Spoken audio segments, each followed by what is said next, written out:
श्री मार्कंडेय महापुराण। बोलो गुरुदेव भगवान की जय। प्यारे कृष्ण कन्हैया लाल की जय। अध्याय 104 सूर्य स्तव नामक वर्णन। मार्कंडेय जी बोले, प्रजापति विश्वकर्मा ने भानु तनु क्षीण करते करते पुलकित होकर विवस्वान की लिखित मूर्ति का यह कहकर स्तव किया था कि प्रणत मनुष्यों का हितानुष्ठान और उन पर कृपाकारी समवेगयुक्त सप्ताश्वशाली कमल कुल खिलाने वाले और तमो राशि विनाशक तेजस्वी महात्मा विवस्वान को नमस्कार करता हूँ। अतिशय पावन पुण्यकर्मा अनेक काम्य विषयदायक भास्वर अग्नि सदृश किरणशाली और सर्व लोकों के हितकारी देव को नमस्कार करता हूँ।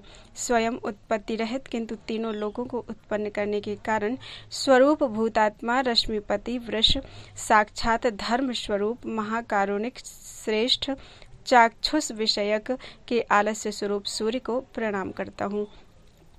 ज्ञानियों का अंतरात्म रूपी जगदाधार जगत के हितैषी स्वयंभू समस्त लोक के चक्षु स्वरूप सूर्य श्रेष्ठ अमित तेजा विवस्वान को नमस्कार करता हूँ।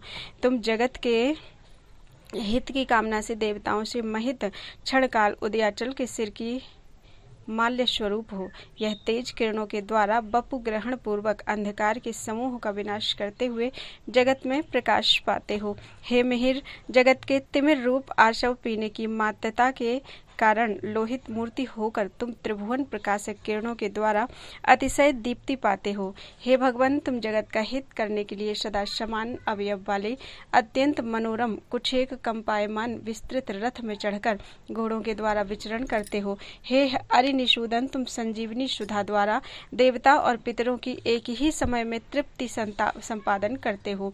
इसी कारण जगत के हित की कामना से मैंने तुमको प्रणाम करके तुम्हारा बपु यानी देह लिखा है। हे प्रणत जनवत्सल, हे त्रिभुवन पावन भास्कर, मैं तुम्हारे ही तोते के समान वर्ण वाली अश्व सृष्टि के कारण विख्यात हुआ हूँ और तुम्हारे चरणों से रज से इस समय अत्यंत पवित्र हुआ हूँ। इस प्रणत जन की रक्षा करो। इस प्रकार संपूर्ण जगत के कारण रूपी त्रिभुवन को पवित्र करने वाले तेज स्वरूप इस अखिल जगत के प्रदीप तुल्य विश्वकर्मा यानी विश्व श्रेष्ठ रतिदेव को मैं सदा प्रणाम करता हूँ। रविदेव को मैं सदा प्रणाम करता हूँ। श्री मार्कंडेय पुराण में सूर्य स्तवन वर्णन नामक 104वां अध्याय पूरा हुआ। बोलो वृंदावन बिहारी लाल की जय। अध्याय 105 सूर्य महात्म्य का वर्णन। मार्कंडेय जी बोले, विश्वकर्मा ने इस प्रकार दिवसपति सूर्य की स्तुति करके उनके तेज का 16वां भाग मंडल में रखा। उस काल तेज के 15 भाग निकल जाने से सूर्य का कलेवर अतीव सुंदर और कांति युक्त हुआ था। सूर्य के निकले हुए तेज द्वारा शत्रुओं के विनाशार्थ विष्णु का चक्र, शिव का शूल, कुबेर की पालकी, यम का दंड, कार्तिकेय की शक्ति और अन्य देवताओं के शव प्रदीप्त अस्त्र विश्वकर्मा ने निर्माण किए थे। इस प्रकार मार्तंड क्षीण तेज होकर शोभा पाने लगे और शत्रुओं के नाश के निमित्त उनका शरीर मनोहर हो गया और अत्यंत तीव्रता रहित तेज द्वारा समस्त अंगों से युक्त शोभायमान शरीर धारण किया और फिर समाधिस्थ होकर अपनी भार्या को घोड़ी के रूप में देखा कि वह उत्तर कुरु देश में सब भूतों से अधर्षित होकर अत्यंत नियम सहित तप करती है। तदनंतर भानु उत्तर कुरु देश में जाकर अश्वरूप ग्रहण पूर्वक उसके निकट गए। तब बड़वाकृति संज्ञा उनको आता हुआ देखकर पराये पुरुष की शंका से पीठ की रक्षा के लिए सावधान होकर उनके सम्मुख गई। तब समीपस्थ दोनों की नासिका संयुक्त होने से विवस्वान का तेज नासिका युगल द्वारा घोड़ी के गर्भ में प्रविष्ट होने पर उससे भीषक श्रेष्ठ 2 अश्विनी कुमार उत्पन्न हुए और अश्व के मुख से निकले हुए नासत्य एवं दस्र यह दोनों अश्वरूपधारी मार्तंड के ही पुत्र हैं। वीर के शेष भाग से वीर वर में युक्त शरीर, खड्गधारी धनुषधारी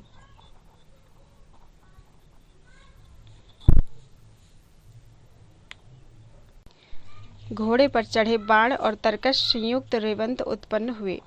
अनंतर अंशुमाली सूर्य ने अपना निर्मल रूप दिखाया। उनका यह शांत स्वरूप देखने से परम प्रसन्न होकर संज्ञा ने भी अपना स्वरूप धारण कर लिया। तब वारी शोषक भास्कर प्रीतिमती अपनी भार्या को अपने घर ले आए। जो संज्ञा के ज्येष्ठ पुत्र थे वह वैवस्वत मनु हुए और दूसरे पुत्र यम शाप एवं अनुग्रह के कारण धर्म दृष्टि हुए थे। यम उस शाप के हेतु अत्यंत व्यथित होकर धर्माचरण में प्रवृत्त हुए थे। इस कारण वह धर्मराज के नाम से कीर्तित हुए। कृमि तुम्हारे पैर से मांस ग्रहण करके पृथ्वी तल में पतित होंगे, उनके पिता ने इस प्रकार शापांत किया था। यम धर्मदृष्टि होकर शत्रु मित्र में समान व्यवहार करते थे। इस कारण सूर्य ने उनको याम्य अधिकार में नियुक्त किया। हे विप्र, भगवान दिवाकर ने परितुष्ट होकर उनको लोकपालत्व और पितरों का आधिपत्य भी प्रदान किया।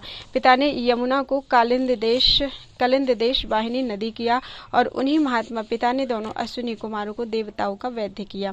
रेवंत गुह्यक गणों के आधिपत्य में नियुक्त हुए और भूत भावन भगवान ने उनसे यह भी कहा कि हे वत्स, तुम अशेष लोकों के पूज्य होगे। मनुष्यगण वन दावानल शत्रु और चोरों के भय से भीत होकर यदि तुमको स्मरण करेंगे तो तुम उन सब महाविपद से छुड़ाओगे।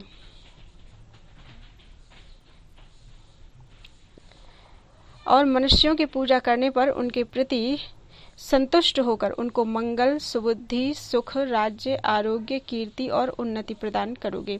छाया संज्ञा के महायशवान सावर्ण नामक पुत्र भावी काल में सावर्णिक नाम से 8वें मनु होंगे। इस समय भी वह मेरु पृष्ठ पर घोर तपस्या करते हैं। उनके भ्राता सनेस्टर आदित्य की आज्ञा से ग्रह हुए हैं। हे द्विजोत्तम, आदित्य की युवती कन्या लोक पावनी यमुना नदियों से श्रेष्ठ हुई है, जो ज्येष्ठ पुत्र वैवस्वत मनु है। इस समय जिनकी सृष्टि चलती है उनके वंश का विस्तार बाद में वर्णन करूंगा। इन सूर्य पुत्र देवताओं के जन्म की कथा और रवि का महात्म्य जो पुरुष सुनते हैं या पढ़ते हैं वह उपस्थित विपद से छूटकर महायश को प्राप्त होते हैं। और आदिदेव महात्मा मार्तंड का महात्म्य सुनने से अहोरात्र के किए संपूर्ण पाप नष्ट हो जाते हैं। श्री मार्कंडेय पुराण में रवि महात्म्य वर्णन नामक 105वां अध्याय पूरा हुआ। बोलो वृंदावन बिहारी लाल की जय। अध्याय 106 भानु स्तुति नामक वर्णन। क्रौष्टुकी ने कहा, हे भगवान, आपने भानु की संतति का होना और उन आदिदेव का महात्म्य तथा स्वरूप विस्तार पूर्वक भली भांति वर्णन किया, किंतु हे मुनिषत्तम, भास्कर के सम्यक महात्म्य का वृत्तांत फिर सुनने की इच्छा करता हूँ। उसको आप प्रसन्न होकर वर्णन कीजिए। मार्कंडेय जी बोले, आदिदेव विवस्वान पूर्व काल में जनों के द्वारा आराधित होकर जो संपादन किया था वह समस्त महात्म्य का विषय तुमसे कहता हूँ। दम के पुत्र विख्यात राज्यवर्धन राजा होकर सम्यक प्रकार से पृथ्वी का पालन करते थे।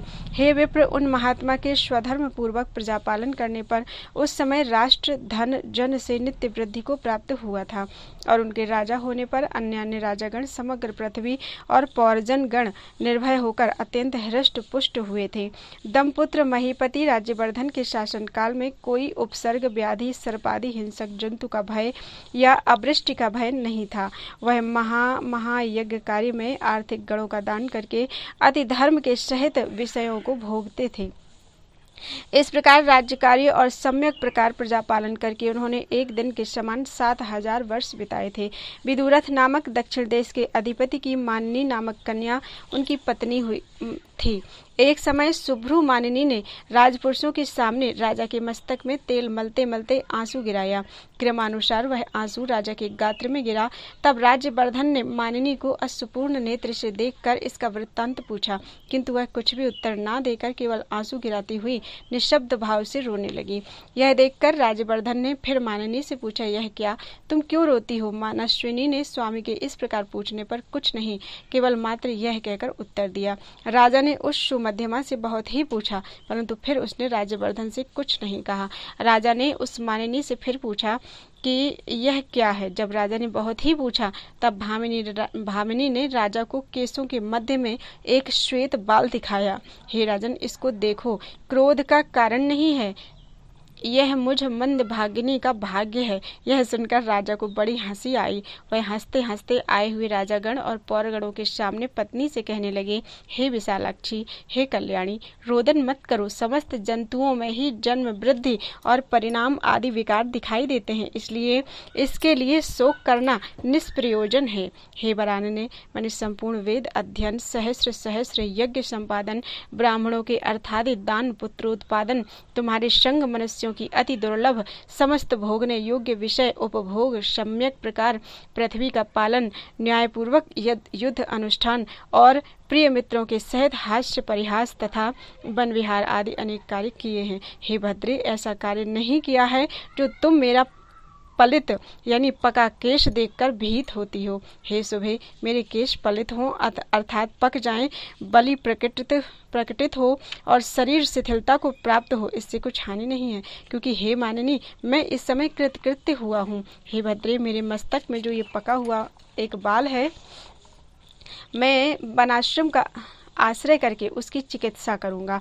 बालकपन में बाल क्रीड़ा तथा कौमार और यौवन में भी उसके योग्य कार्य यानी विद्या अभ्यास, विषय भोग आदि संपादन करके वृद्धावस्था में वन का ही आश्रय करना उचित है। हे भद्रे, मेरे पूर्व पुरुष गण और उनके भी पूर्व पुरुष गण इसी प्रकार करते आए हैं, अतएव मैं तुम्हारे अश्रुपात का कोई भी कारण नहीं देखता हूँ। हे भद्रे, शोक परित्याग करो, मेरा यह पलित केश दिखना भाग्य उदयकारी है, अतएव निष्प्रयोजन रोदन मत करो। मार्कंडेय जी बोले, हे महर्षि, अनंतर समीपस्थ भूपाल और पौरगण राजा राज्यवर्धन को प्रणाम करके विनय पूर्वक कहने लगे, हे नराधिप, आपकी पत्नी का रोदन अनावश्यक है, किंतु हमारा अथवा संपूर्ण जंतुओं का ही इस समय रोदन काल उपस्थित हुआ है। हे नाथ, आप हमारे प्रतिपालक हैं। हे नृप, आपने जो वनवास आश्रय करने की बात कही, इससे हमारे प्राण निकले जाते हैं। यदि आप वन में जाएंगे तो हम सब भी वहां चलेंगे। हे नाथ, आपके वनवासी होने पर पृथ्वीवासियों का निसंदेह श्रौत स्मार्त क्रिया की हानि होगी। इसमें यदि धर्म की बाधा विचारते हो तो इस संकल्प का परित्याग कीजिए। हे नराधिप, आपने 7000 वर्ष इस पृथ्वी का पालन किया है, उससे कैसे महापुण्य का उदय हुआ है, देखिए। हे महाराज, अब आप वन में वास करके जो तप करेंगे वह इस पृथ्वी पालन के 16 भाग के समान नहीं होगा। राजा ने कहा, मैंने 7000 वर्ष इस पृथ्वी का पालन किया है, अब मेरे वनवास का ही उपयुक्त समय उपस्थित है। मेरे पुत्र उत्पन्न हो गए हैं, अब उन सब पुत्रों की संतान को देखकर अंतक यानी यम अल्पकाल के लिए सहन नहीं करेंगे, अर्थात शीघ्र ही आयु शेष होगी। हे नगरवासियों, मेरे मस्तक में जो पलित केश देखा है, इसी को उग्र कर्मा अनार्य मृत्यु का दूत जानना चाहिए। अतएव मैं पुत्र को राज्य में अभिषिक्त करके भोग परित्याग पूर्वक वनवासी होकर यमसेना के आगमन काल पर्यंत तपस्या करूंगा। मार्कंडेय जी बोले, अनंतर पृथ्वीपति ने बन जाने में स्थिर संकल्प हो ज्योतिषियों से पुत्र के राज्याभिषेक का दिन लग्न पूछा। ज्योतिषीगण शास्त्रदर्शी होकर भी राजा का वचन सुनने से व्याकुल चित्तता के कारण दिन लग्न हो रहा इत्यादि के देखने में असमर्थ होकर बाष्प गदगद वाणी के द्वारा राजा से कहने लगे, हे नृप, आपका वचन सुनने से हमारा ज्ञान नष्ट हो गया है। हे मुने, फिर क्रमानुसार अन्यान्य नगर अधीन हुए राष्ट्र और उस राजधानी से अनेकानेक वृद्ध द्विज श्रेष्ठ गण आकर वनवास से इच्छुक से मस्तक कंपायमान करते हुए कहने लगे, हे राजन, प्रसन्न होइए, अनुग्रह पूर्वक पूर्व के समान हमारा पालन कीजिए। हे भूपाल, आपके वन गमन करने से समस्त मनुष्य अत्यंत दुखी हो जाएंगे, अतएव हे राजन, जिससे संपूर्ण जगत दुखी ना हो, आप वही कीजिए। हे वीर, हम और केवल थोड़े काल जिएंगे, इसके बीच में तुम्हारे शून्य सिंहासन को देखने की अभिलाषा नहीं करते। मार्कंडेय जी बोले, इस प्रकार उन सब तथा अन्यान्य ब्राह्मण गण, पौरगण, भूपालगण, अमात्य और भृत्यगण के बार बार अनुरोध करने पर भी उन्होंने वनवास की कामना परित्याग न करके यम कभी क्षमा नहीं करेंगे, केवल यही उत्तर दिया।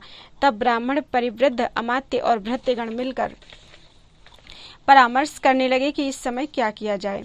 हे विप्र, धार्मिक प्रवर राजा के प्रति अनुरागी उन सब ब्राह्मणादिकों ने परामर्श में यही स्थिर किया कि हम सम्यक प्रकार ध्यान में रत होकर तपस्या के द्वारा भास्कर की आराधना करें और उनसे महीपति की आयु मांगे। अनंतर वह सब इस कार्य में एक निश्चय होकर कोई घर में अर्घोपचार आदि उपहार द्वारा भास्कर की पूजा करने लगे। कोई मौनी होकर ऋक मंत्र के जप द्वारा, कोई यजुर्वेदानुयायी और कोई सामानुयायी जप द्वारा रवि का संतोष साधन करने लगे। अपर कोई नदी के पुलिन में निराहार तपस्या धारण करके परिश्रम सहित भास्कर की आराधना करने लगे। कोई अग्निहोत्र में तत्पर हुए दिन रात रवि सूक्त का जप करने लगे और भास्कर की ओर दृष्टि लगाकर खड़े रहे। इस भांति वह उस प्रसिद्ध विधि के अनुसार अनेक प्रकार से सूर्य की आराधना में दृढ़ संकल्प रहे। उनका इस प्रकार सूर्य की आराधना में अतिशय यत्न देखकर सुदामा नामक गंधर्व ने वहां आकर कहा, हे ब्राह्मणों, यदि भानु की आराधना करना ही आपको अभीष्ट है तो जिससे वह प्रसन्न हो उसी कार्य के करने की चेष्टा करो। कामरूप महापर्वत में सिद्ध के द्वारा सेवित गुह विशाल नामक वन में शीघ्र जाकर वहां सावधान चित्त से भानु की आराधना करो। इससे आपकी वांछित अभिलाषा सिद्ध होगी, क्योंकि इन सब कार्यों में सिद्ध क्षेत्र ही अधिक फलदायक है। मार्कंडेय जी बोले, हे द्विजोत्तम, ब्राह्मण गण गंधर्व के उक्त वचन सुनकर उस वन में गए और वहां भगवान भास्कर का पवित्र मंदिर देखा।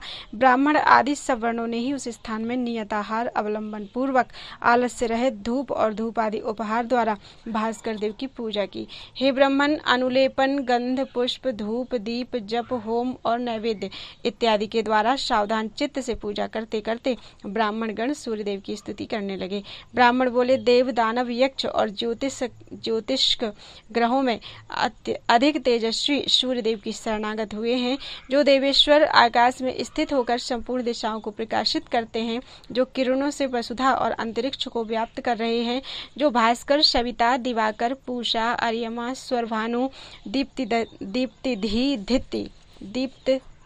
दीप्तिधिति और योगीश्वर नाम से कथित हैं, जो चारों युग के अंत में दुर्निरीक्ष कालाग्नि स्वरूप हैं, जो अनंत रक्त पीत श्वेत कृष्ण हैं, जो ऋषियों के अग्निहोत्र काल में यज्ञ देवाधिष्ठाता हैं, जो अक्षर और परम गुह्य अति उत्तम मोक्ष द्वारा ब्रह्म स्वरूप हैं, जो एक बार जोड़े हुए छंदोरूप अश्व द्वारा आकाशगामी हैं, जो उदयास्त गमन में और सुमेरु की प्रदक्षिणा में सदा नियुक्त हैं, जो मिथ्या, सत्य, पुण्य, तीर्थ और पृथक प्रकार से विश्व स्थिति रूप हैं।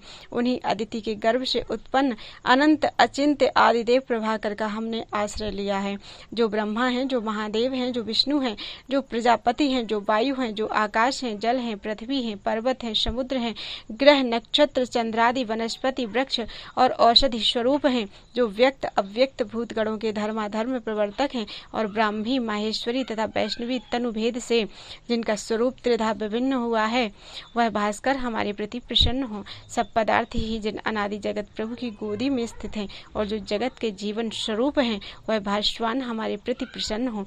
जिनका अद्वितीय प्रकाशमान प्रभामंडल दुर्निरीक्ष है, दिवाकर और सौम्य सुधाकर यह दो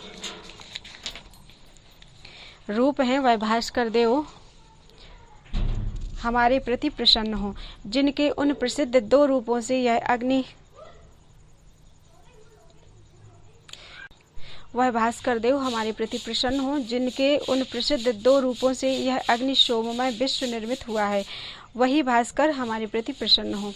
मार्कंडेय जी बोले, हे द्विजोत्तम, इस प्रकार जब उन्होंने अत्यंत भक्ति सहित 3 महीने तक स्तव पाठ पूर्वक पूजा की, तब भगवान भास्कर संतुष्ट हुए और स्वयं दुर्निरीक्ष होकर भी उन्होंने मंडल से निकलकर अपने उदयकालीन मंडल की प्रभा से उनको दर्शन दिया। तब उन मनुष्यों ने उनका स्पष्ट रूप देखने से पुलकित और भक्ति नम्र होकर उन अनादि सविता को यह कहकर प्रणाम किया, हे सहस्र रश्मि, तुमको नमस्कार है। तुम समस्त भूत के कारण और अखिल जगत के पताका स्वरूप हो। हे अखिल यज्ञेश्वर, तुम ही पूज्य, तुम ही सब यज्ञों के आधार और योगविद पुरुषों के ध्यान का विषय हो। तुम हमारे प्रति प्रसन्न हो। श्री मार्कंडेय पुराण में भानु स्तव नामक 106वां अध्याय पूरा हुआ। बोलो वृंदावन बिहारी लाल की जय। अध्याय 107 सूर्य महात्म्य का वर्णन।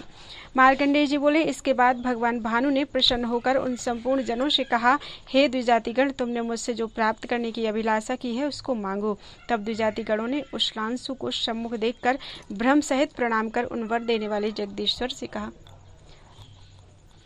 प्रजा ने कहा, हे भगवान, हे तिमिरहारी, यदि आप हमारी भक्ति से प्रसन्न हुए हैं तो हमारे राजा राज्यवर्धन निरामय रोग सहित विजित शत्रु पूर्ण कोश और स्थिर यौवन होकर 10,000 वर्ष जीवित रहें। मार्कंडेय जी बोले, हे महामुनि, भगवान उन सब प्रजा से तथास्तु कहकर अंतर्धान हो गए और वह भी वर लाभ करने से प्रसन्न चित्त होकर राजा के समीप आई। हे द्विज, सहस्रांशु सूर्य के समीप वर लाभ इत्यादि जो कुछ हुआ था, ब्राह्मणों ने वह सब राजा से निवेदन किया। हे द्विज, नरेंद्र पत्नी मानिनी यह सुनकर अत्यंत हर्ष को प्राप्त हुई तथा परम हर्ष से शरीर पुलकित हो गया, किंतु राजा ने उनसे कुछ न कहकर बहुत काल तक चिंता करते रहे। इसके उपरांत मानिनी ने प्रसन्न होकर पति से कहा, हे महीपाल, सुवृद्ध आयु के द्वारा आप वृद्धि को प्राप्त होइए। हे द्विज, आनंद चित्त मानिनी के द्वारा इस प्रकार सत्कार को प्राप्त होकर भी राजा ने चिंताकुल चित्त से कोई उत्तर नहीं दिया। तब मानिनी फिर नीचे को मुख किए चिंताकुल भर्ता से कहने लगी, हे नृप, आप ऐसे आनंद के समय में भी किस निमित्त हर्ष को प्राप्त नहीं होते? आप रोग रहित और स्थिर यौवन होकर अब से 10,000 वर्ष जीवित रहेंगे, इस पर भी आप प्रसन्न क्यों नहीं होते? हे पृथ्वीपते, ऐसे आनंद काल के उपस्थित होने पर भी किस निमित्त आप चिंताकुल हो रहे हैं, इसका कारण बताइए। राजा बोले, हे भद्रे, मेरा क्या भाग्योदय हुआ, तुम क्यों मेरा सत्कार करती हो? सहस्रों दुख के प्राप्त होने में क्या आनंद भोगूंगा?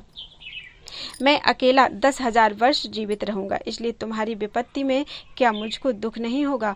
पुत्र, पौत्र, प्रपौत्र और अन्यान्य प्रिय बांधवों की मृत्यु देखने से क्या मुझको अल्प दुख होने की संभावना है? हे भद्रे, अत्यंत भक्त भृत्यगण और मित्रों के मरने पर मुझको सदा अपार दुख अनुभव करना पड़ता है। जिन्होंने मेरे लिए ही नसों को सुखाकर तपस्या की है, उनकी भी मृत्यु होगी, किंतु मैं जीवित रहकर भोग सुख अनुभव करूंगा। यह क्या मुझको धिक्कार नहीं है? हे बरारोहे, यह जो 10,000 वर्ष की परम आयु है, वह मुझको आपदा उपस्थित हुई है, यह भाग्योदय नहीं है। तुम इस बात को बिना विचारे क्यों मुझे हर्षित करती हो? मानिनी बोली, हे महाराज, आपने जो कहा यह इसी प्रकार दुखकर है, इसमें संदेह नहीं। मैंने तथा पौरवर्ग ने आपके प्रति प्रीति से यह दोष नहीं देखा। हे नरनाथ, ऐसा होने पर अब क्या कर्तव्य है वह विचारिए, क्योंकि भगवान रवि ने प्रसन्न होकर जो कहा है वह मिथ्या होने वाला नहीं है। राजा बोले, पौर और भृत्यगणों ने प्रसन्न मन होकर मेरा जो उपकार किया है, मैं उससे बिना निष्कृति लाभ किए किस प्रकार भोगों का अनुभव करूं? सो मैं अब प्रवृत्ति पर पर्वत पर जाकर दुष्कर तपस्या करके पूर्ववासियों के हित के निमित्त दुष्कर तप करूंगा। जैसे पूर्ववासी और बांधवों ने मेरे निमित्त आराधना की है, वैसे मैं भी उनके निमित्त आराधना करूंगा। सूर्यदेव के आराधना के निमित्त होकर तप करूंगा। जिस प्रकार उनके प्रसाद से स्थिर यौवन और निरामय होकर मैं 10,000 वर्ष पर्यंत जीवित रहूंगा। हे वरान्य, उसी प्रकार मेरी समस्त प्रजा, भृत्य, तुम, कन्या, पुत्र, पौत्र, प्रपौत्र और सुहृदगण भी जीवित रहें। भगवान रवि यदि इस प्रकार अनुग्रह करेंगे तो मैं प्रसन्न चित्त से राज्य में राजा होकर समस्त राज्य सुख भोग करूंगा। और यदि सूर्य ऐसा अनुग्रह नहीं करेंगे तो हे मानिनी, जब तक मेरा प्राण नष्ट नहीं होगा तब तक उसी पर्वत में निराहार होकर तपस्या करूंगा। मार्कंडेय जी बोले, मानिनी ने नराधिप का वचन तथास्तु कहकर स्वीकार किया और फिर पति के संग पूर्वोक्त पर्वत में चली गई। हे द्विज, राजा स्त्री सहित पूर्वोल्लिखित मंदिर में जाकर भास्कर की सेवा में तत्पर होकर भानु की आराधना करने लगा। नरपति निराहार के कारण जिस प्रकार दिन दिन कृश होते थे, रानी मानिनी भी उसी प्रकार क्षीण शरीर में शीत, वायु, गर्मी इत्यादि का कष्ट सहकर उग्र तपस्या में नियुक्त हुई। हे द्विजोत्तम, इस प्रकार जब उन्होंने भानु की आराधना और महत तपस्या करके 1 वर्ष से अधिक समय बिताया, तब दिवाकर ने प्रसन्न होकर समस्त भृत्य, पौर और पुत्रादि के लिए अभिलषित वर दिया। अनंतर राजा वर प्राप्त करके अपने घर आए और हर्षिता चित्त से धर्म पूर्वक प्रजा पालन करके राज्य करने लगे। वह धर्मात्मा राजा अनेक भांति के यज्ञ, दिन रात सत्पात्र में दान और महिषी मानिनी के संग विविध भोगों को भोगने लगे। इस प्रकार उन्होंने पुत्र, पौत्र, भृत्य और इत्यादि के सहित प्रसन्न चित्त से स्थिर यौवन होकर 10,000 वर्ष बिताए थे। उस समय भृगु वंशोत्पन्न प्रमति नामक ऋषि ने उनका यह चरित्र देखने से आश्चर्य युक्त चित्त हो उस प्रकार गाथा गाई थी। भानु भक्ति की क्या आश्चर्यप्रद शक्ति है, जिसके बल से राजा राज्यवर्धन ने अपनी और आदमी जनों की आयु बढ़ाई है। हे विप्र, तुमने आदिदेव विवस्वान आदित्य के महात्म विषय में जो पूछा था वह तुमसे वर्णन किया। मनुष्यगण भानु का यह समस्त उत्तम महात्म्य ब्राह्मण के मुख से श्रवण कर और पाठ करने के कारण सप्तरात्र के किए पाप पाप से छूट जाते हैं। जो मनुष्य इस भानु का महात्म्य बुद्धि में धारण करके रखते हैं वह बुद्धिमानों के महाकुल में धनवान, आरोगी और महाप्राज्ञ होकर जन्म ग्रहण करते हैं और बड़ी दक्षिणा वाले यज्ञों में यजन करते हैं। इस चरित्र को सुनकर अपने समान फल लाभ करते हैं। हे मुनिषत्तम, मूर्ख मनुष्य भी पाप से युक्त होकर यदि भास्कर के इस जाप समूह में से